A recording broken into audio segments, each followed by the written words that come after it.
Nananatiling matatag ang liderato ng Philippine National Police sa kanilang paninindigan laban sa anumang iligal na aktibidad na kinasasangkutan ng kanilang mga tauhan.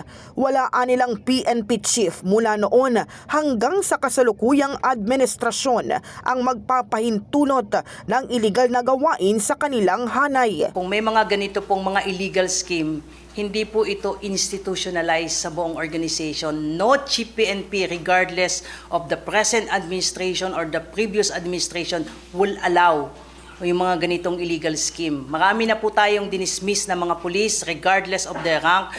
Sinabi rin ni Fajardo na handang makipagtulungan ang PNP sa investigasyon sakaling magkaroon ng kahalintulad na issue gaya ng controversial na 990 kilo ng shabu na nasapat sa Maynila noong 2022. Dagdag pa ni Fajardo, maraming pulis na ang nadismiss sa serbisyo anuman ang kanilang ranggo. Bahagi ito ng patuloy na kampanya ng PNP na linisin ang kanilang hanay at patatagin ang integridad ng kanilang organisasyon. So kung meron man pong mga allegations na may mga the same or at least similar incidents na nangyari katulad po doon sa issue po ng 990 kilos, and then we are open to any investigation. In the heart of changing lives, ito si Brigada Kath Austria ng 105.1 Brigada News sa Manila, the Music News Authority.